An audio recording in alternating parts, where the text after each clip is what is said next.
G'day everyone, it's James Davis from the Paxade Academy down here in APAC again, and this time I'm joined by Andrew from Get Cambium. Thanks for joining me, Andrew. It's an absolute pleasure, James. Good to see you again. I love catching up with you, and this I'm excited for us to record this session and have a bit of a conversation. I think we might get people thinking a little differently, and I'm just going to throw it out there and get us started. Is vCIO and account management the same thing in your perspective? Yeah, so normally people start off with, how's the weather, how you're getting on, how are the kids. You're just straight into you're just so bloody fantastically Australian. There's no beating around the bush. Let's just get straight to the hairy question. Is VCO the same as account management? This is my pet topic. There's a link on our website, our news, which we'll share maybe in this video if we can, where I talk to this exact point. Because if you're a CIO, you're not an account manager, are you? If you're a CIO, you're sitting in a business and you're organising budgets, and you're organising budgets for all of the organisation's IT, not just the platform and infrastructure, but you're doing a line of business software, the data analytics, the website, the e-commerce shop. You're doing compliance. You're doing all these things that organisation regards as being under the topic of the information systems, and you're concerned about risk. You're talking to the board directly. Sometimes you're employed directly by the board or through the CEO, and you're talking to governance issues and turning those into an executable plan. So if you're doing that on a fractional basis for an organisation, then I would say, yep, you're a virtual CIO, a vCIO, if you're doing those things. If, on the other hand, you're going to a customer and talking about strategy insofar as allows you as the MSP to sell the customer more stuff, then you're account managing that account. So in our MSP business, so I'm here with a Get Cambium hat on, but I've also been running an MSP for 30 years. In our MSP business, we do have two people who are truly fractional CIOs. And they work for customers on behalf of them to manage all of their IT. Their internal IT staff report to our folk, and I've got a couple of those in the organisations that I'm thinking of. They do the budgeting, they do the risk reporting, they liaise with all of the vendors in the IT space and look after those, of whom the infrastructure and the MSP work is just a very, very tiny portion of it. But for the vast bulk of MSPs, we talk about vCIO as if vCIO is more than it is. If you want to be a great partner to your customer, you have to understand what they need. It doesn't matter whether you're in the IT business or whether you're in any other service business, accounting, finance, law, whatever. You need to understand what your customer's strategy is and how you can relate the services you provide to help your customer achieve their strategy. That's account management, that's leadership, that's what a partner in a law firm or a partner in an accounting firm. If it's engineering, it's what the engineering business does. If it's architecture, it's what the architects do. Understand what your customer needs and deliver to that. And sorry friends, that's not vCIO, that is simply great account management. But I cannot think of anything that's more important. So regardless of the name, knowing what your customer needs, knowing what's important to them and helping them to achieve it is phenomenally important. What else matters? I can't think of anything. And so I am so proud to help MSPs to achieve that based on our experience. How was that for jumping straight to the heart of your point, mate? I love it because I often go on the rant myself around we don't do vCIO. What you described, a proper CEO, they're on like a $300,000 salary these days. Like they're doing very, very high level governance and a lot of that risk mitigation and those kinds of things that MSPs aren't doing. And it's its own thing. So I get very passionate when people talk about vCIO and they say they do it, and then they give it away for free. And then if they ever want to step into actually doing proper vCIO work like you described, well, how are you going to sell that? Because you've been doing it for free, right?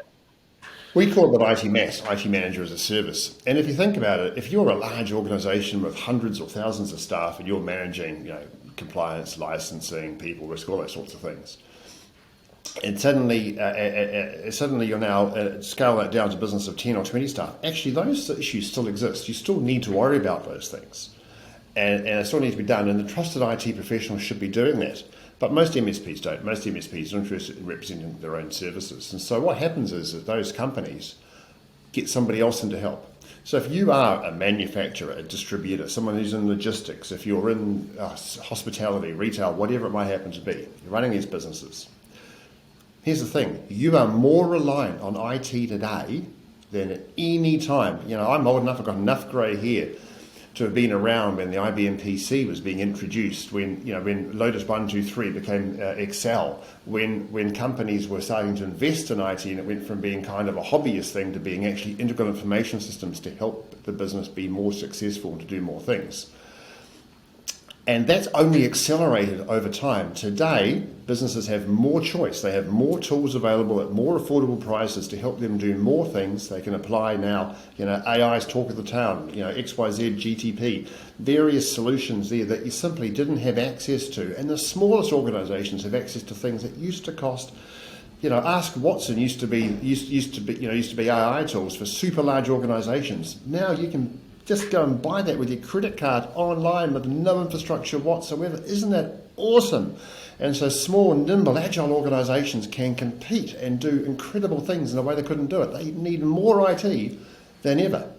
But it doesn't involve endpoints. It doesn't involve servers any longer. It doesn't involve the infrastructure that most MSPs have been brought up on. So a young, agile IT partner for an organisation will be saying to that logistics manufacturer, distributor, wholesaler, retailer, whatever the hell they are, they'll be saying, let me help you use IT to achieve your business goals. I can help you do more than ever before with IT. You understand logistics, manufacturing, whatever it is that you do. I understand IT. I will be your translator to help you achieve those things and make your business absolutely successful. And it doesn't matter how small that business is, they can now do it without a $300,000 CIO. So our opportunity is enormous, but there's a few things we've got to do.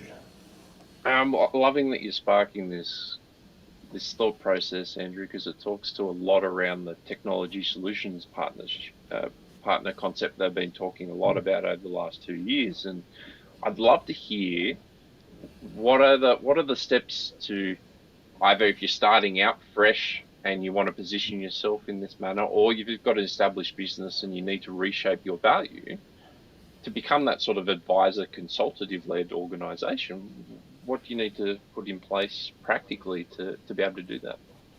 Well, it's never been easier than now. When I set up my business back in the 1990s, and I know that some of the people we're talking to on this weren't necessarily born then, it's above. I wanted to be that consultative business. But what we found was in those days, people said, hey, but before we do that, can you fix my server? And they were either NT351 or NT4 or Novell. They were things, they were boxes. And we spent 20 years being an IT support business. And I'm finally back doing what I really love doing, which is helping businesses to apply IT to achieve their goals. And so the answer to the question is start off by finding out what's important and what they care about. We sit there as a business, and it doesn't matter what sort of business you are. And you sit there and go, this year I've got a budget. This year I want to achieve these things. And there's only ever really 3 things you want to do. You want to do something new. So you want to add capacity or add a capability. You want to say, I want to do a new thing I couldn't do before. Second thing I want to do is add capacity. I want to do more of this thing. Or sometimes less of it, but I want to double my sales or add more sales in this state or whatever it might happen to be, or of this product. And the third thing you want to do is mitigate a risk. We're really concerned. We've done our SWOT analysis or our PEST day, and we're really concerned about these risks, and we want to mitigate against those risks. Capacity, capability, and risk. That's what businesses need to do in their plans. So if you go through business plans, you say, oh, these rocks or whatever management process you're running, rocks is the one that we use, these are my rocks for the year or for the quarter. And every single one of those rocks is inevitably got an IT component to it to help the business to achieve that. Now, if I, as the IT partner now, am going to help that business to achieve its rocks, I need to know what they are. And so the first thing I'm going to do, and this is a really, really hard thing to do because most of us are terrible at it, Most of us IT guys, we see a thing and we want to go and fix the thing. We want to go and fix the thing. We can see a thing and go, it needs to be bigger, faster, more exciting, shinier. Not the case. What we need to do is we need to use these things and we need to listen to our customer. And we're terrible. We are too busy answering the question. We stop listening and start answering the question we think we've heard before we hear the question properly. We need to learn to listen better. And any time you go on a sales course, including a Paxat Academy sales course, which are of course fantastic, there's the plug for you, mate, you teach the people on the course to listen. And then you say to the person, here's what I think you said. Can I test that with you? Here's what I heard you say. And the customer goes, shit, you were listening. And you write them a note afterwards, what you heard. You listen and you play it back. And that is how you can be a technology solution partner, by understanding what your customer needs, validating that's what they're after, and then crafting a solution to meet those needs. And by the way, if they use the wrong language, if they describe things in their terms, not yours, here's a clue, use their terms, because you're trying to make sure they understand. You're the translator. So if they are speaking Swahili, speak Swahili to them. And that's what Get Cambium does. So there's my plug. Get Cambium is a listening tool for MSPs and TSPs. We provide the skills, the framework and the tool for technically minded people who are, as I say, inclined to see things and want to make them bigger, faster, shinier, to listen to the customer, to ask the right questions to find out what they care about, including things they might not have thought of, such as cyber risk, of course. Find out what they care about, and then say, because you want to achieve this, I recommend doing that. And then the customer goes, well, that makes a bit of sense. I'll have one of those then. And away you go, providing a solution that adds real value to your customer. So when you go back into a case study, they can say, we have achieved our goals because we have this fantastic technology partner that really, really gets us. So do you give that all away for free? Isn't that a great question as well? You can tell that we haven't prepared this one, but James and I have known each other for more years than we possibly care to own up to. One of the great challenges of MSPs, including the ones that Pax8 coach, is that we're really good at charging to do a level 1 tech to reset a password or set up a new PC or to install a bit of software. We charge brilliantly for that. Do the timesheet, record it, send it off to the client, fantastic. That's all done. But the really valuable stuff that we do is share our experience. We share the grey hair that we've earned, the knowledge that we've got, and we'll meet them and we'll talk about what they need and share that massive amount of experience for free. Now, I don't get that. If you're out talking to a lawyer, and do you know how much lawyers cost per hour? We all do, because we get bills from them, right? From time to time. Or an accountant, or anyone else for that matter. They talk to you, my God, they know how to charge. When they take you out to lunch, don't go, because they're charging you for it. You might think they're picking up the tab, but no, you are. And they charge for their advice. The advice we give is no less valuable and important. So why the hell do we give it away for free? I do not begin to get that. What we need to do is have a formal methodology for having that conversation and sending the feedback back to the customer in a proper sort of format, which, by the way, we can look at all these other professional advisors and do the same thing. James, if you were getting your house, built or getting your house renovated, you go and talk to an architect and they'll say to you, well, James, you've got to sign up to do a draft design. I can't remember the exact name. And that's going to be, $5,000 or $8,000, whatever it might happen to be. And only in that, they're going to send you a bill for talking to you to find out what your needs are. Yep. Why are we any different? I think it's come from the fact, go back to what you said a lot earlier around, we're so used to just fixing broken things, and that was our value. And we've never appreciated, or actually, yes, at some point it was super important to fix what's broken and create stable environments, because you couldn't get more, like you said, you couldn't get more advanced than that, because that was their burning issue. Where as we've progressed and we've gotten better at that, we've never gotten out of that mindset to think about what are we actually doing and what are our, like you clearly pointed out with listening, we're not listening to what our clients value now. We're still stuck in how it was, and it's shifted, and because we're not actually listening to what they're saying or asking the right questions, that perception hasn't changed. We're quite often blinded by what we see around us. And I think you mentioned, as we were chatting earlier on, that a lot of MSPs, they do what they've always done, and you get a lot of pleasure from talking to people who are new to the industry or deliberately making change. And I think that's a really good reflection on the opportunity, because that's the world we're in. There's a great US author, a guy called Kevin McFarland, and he says that change has never happened faster than it has today, and it will never happen slower than it happens today. We're in a world of significant change, and that change is only becoming more substantial. Humans don't like change. We try to push it away. It's a human nature thing to do unless we're controlling it. But in actual fact, if we're going to be successful, we have to embrace change, and we have to adopt the new world that we're in and say, well, who really am I? What is my value? Simon Sinek, of course, one of my favourite authors, he talks about the infinite game, for example, which is an ability to come back and to refine and to learn and to carry on. And he talks about business being an ongoing and enduring partnership rather than some kind of win-lose deal. And I think that's a really useful concept. The other thing he talks about, and of course his most famous one, is to understand the why. And we just have to sit there and go, why? Well, I can tell you what the why is. As IT partners, as TSPs, if we are the customer's trusted advisor, then we are helping them to achieve their goals. And if we help them to achieve their goals, then we're helping all of their stakeholders, their employees, their shareholders, the people whom they serve, their customers.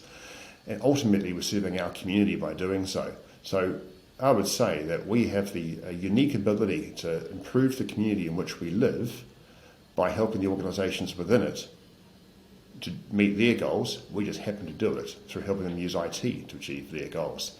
And isn't that just a fantastic calling? It's so purposeful, isn't it? It's so impactful. Exactly right. We're here to make a difference. And I find that gets me up every morning. You can tell how excited I am by it.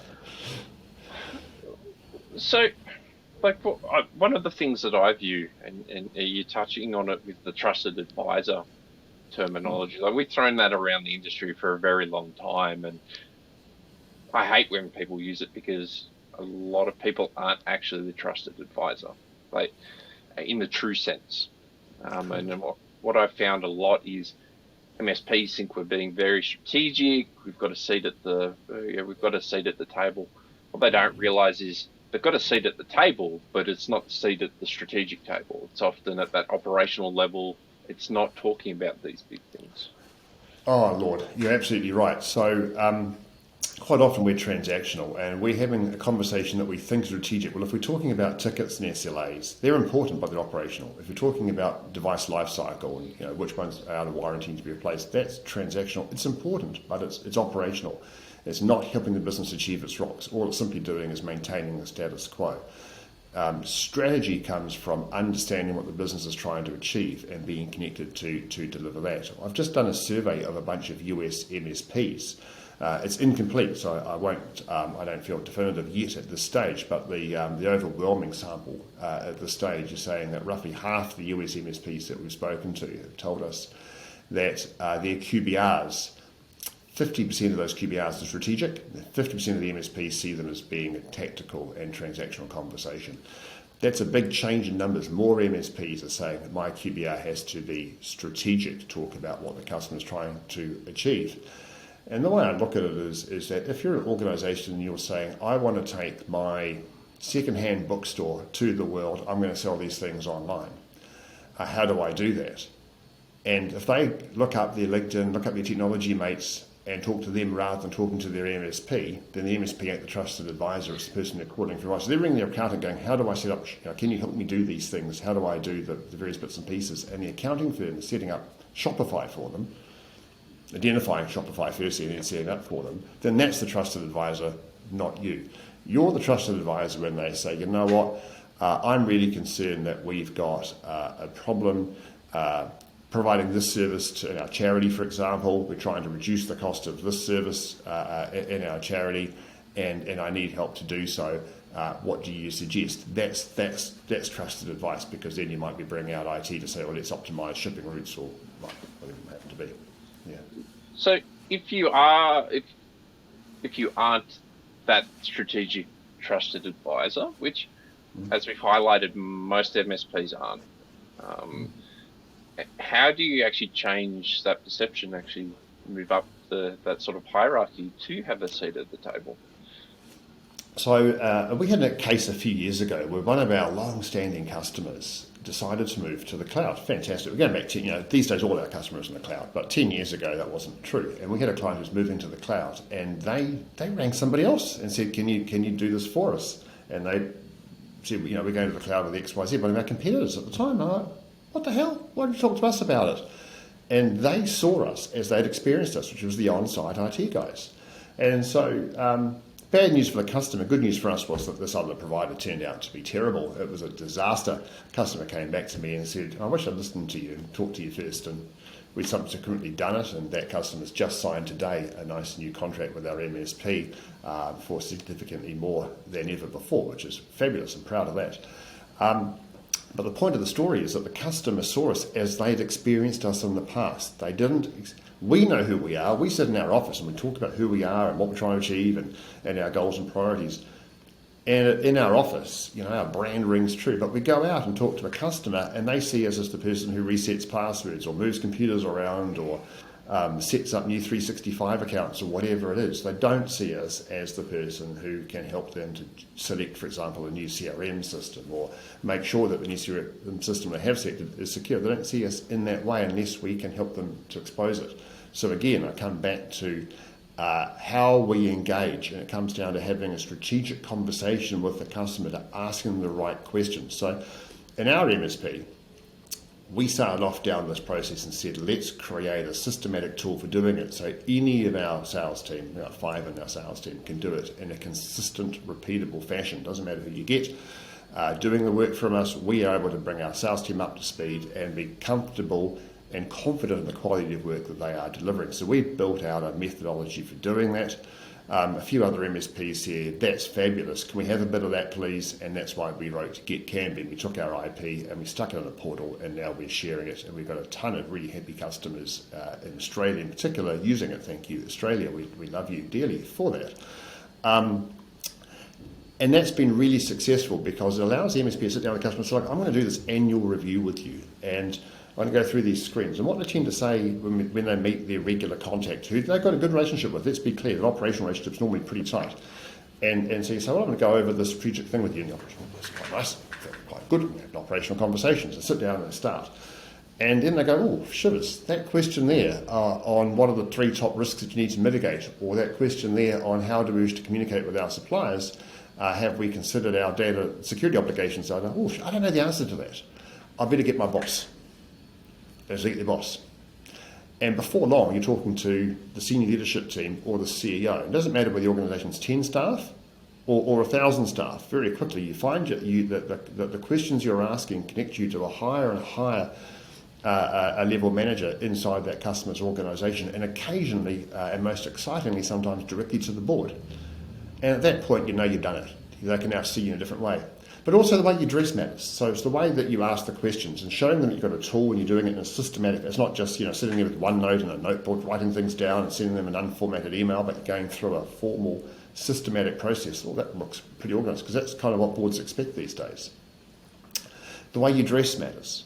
So rolling, you don't have to wear a suit. You can go in, we're IT guys, we're consultants, we can wear sports jackets and dress jeans, but you can't turn up in a polo shirt. You can't turn up. We're doing webinars today, the way you're dressed is fine today, but if you're standing in front of a group of people, you put a suit on, right? You put on a suit jacket. And we need to present ourselves in the same way that the accountant or the lawyer or the other professional people that they're used to dealing with also present themselves, because we want to be seen in the same light.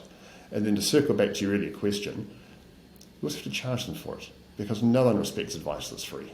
So we have to charge for it as well, because if we're providing value, we shouldn't be embarrassed about that. We should be proud of that, and people are more likely, frankly, to listen to you if they value what you do.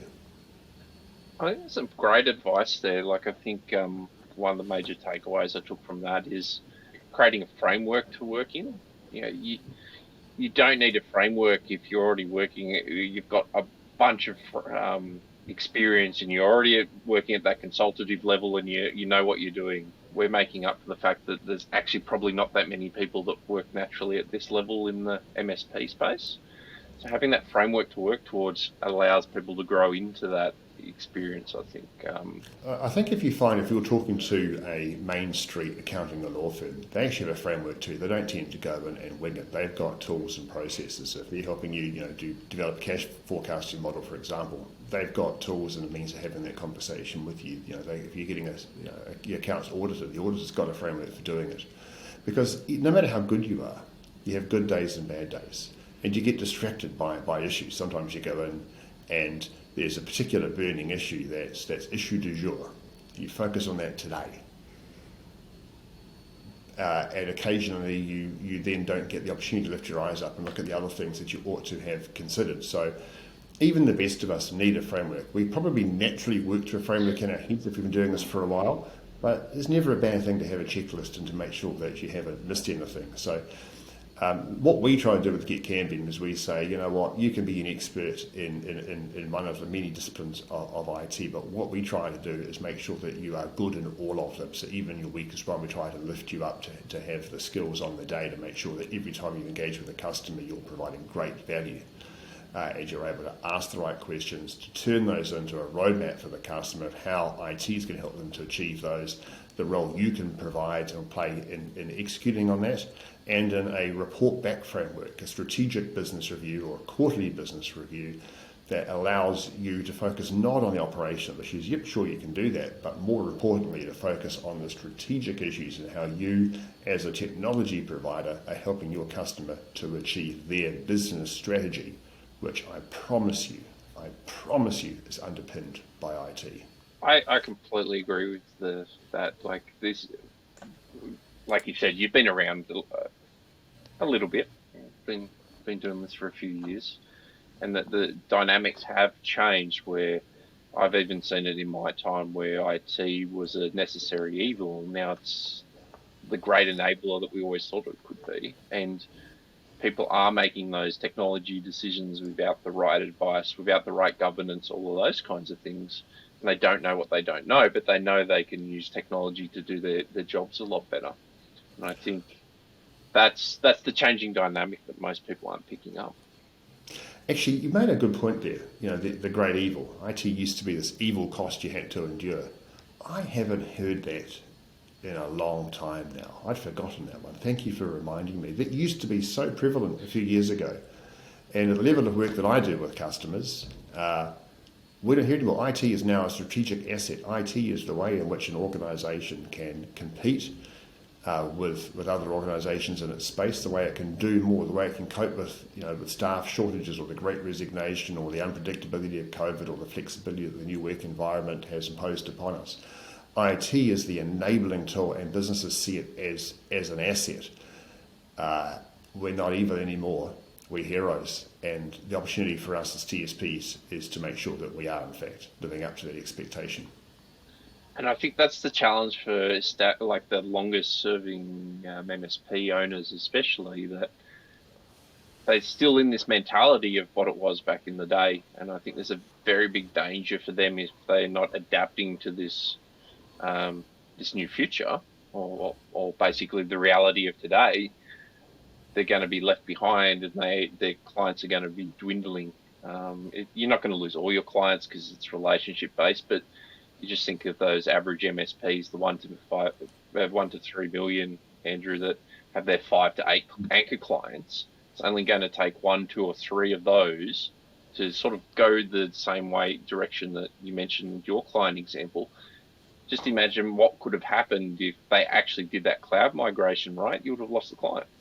That's right, and I think that's a good point. If you play that forward a little bit, those MSPs, if you look at their P&L lines, at their revenue lines, back in the day they used to get a lot of revenue from small business server. And again, there'll be some people listening to this that don't remember small business server and the various iterations, and even non-Microsoft versions that there used to be.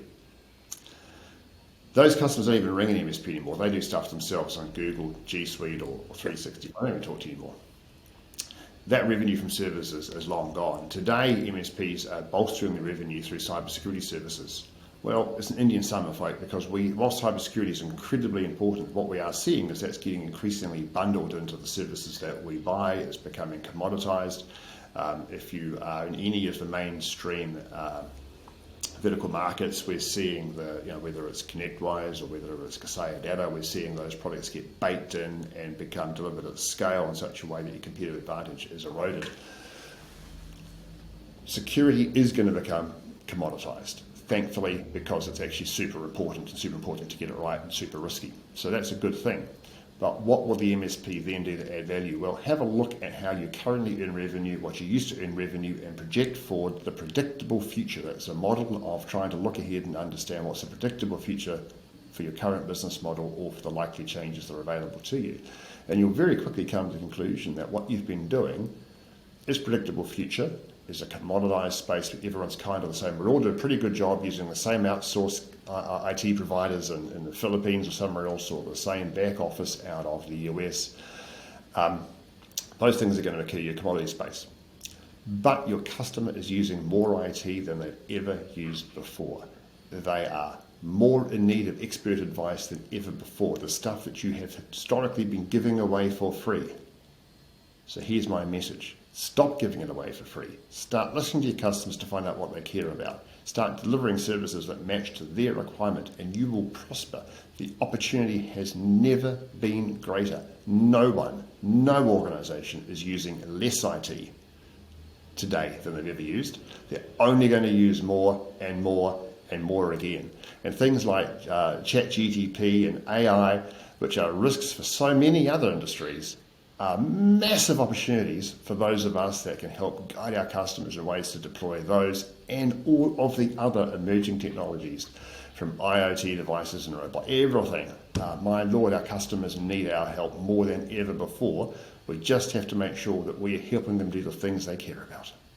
I love the passion in that. I couldn't agree more. There's so much opportunity. It's blue ocean. It's high value stuff. It's impactful. It's purposeful. This is why I do what I do as well, Andrew. It's the economy needs us, and we're in such a position that we can pivot to this. And I know we could rant and rave and share our passion all day. If we're going to wrap up, you've provided so much good advice through this, and I hope people are taking some notes and getting some golden nuggets. To wrap up, what's the practical sort of first couple of steps that you would recommend people taking to get in a position to start doing a lot more of this? Right. Getcambium.com, GETKAMBIUM.com. I'm sure it will be, the logo will be on the webinar and somewhere in the text around this. Use us or a tool like us. Not that there's anything quite as cool as us, of course, but use some kind of tool to help you to listen to your customers, to find out what's driving their needs, and then have a really open mind as to how you deliver that. Sit down, challenge yourselves, sit in groups, talk to Pax8, talk to James, of course. I can't think of anybody better, and participate in those opportunities to really test your thinking to make sure that what you do is relevant, not just in 2023, but it's going to be, make sure that you're on the path for relevance in 2030 as well. I love that. Thank you so much for joining me today, Andrew. No doubt we'll get you back on in the future, and we'll have some more rants and raves. But I think it's super important. So, thanks so much. My pleasure.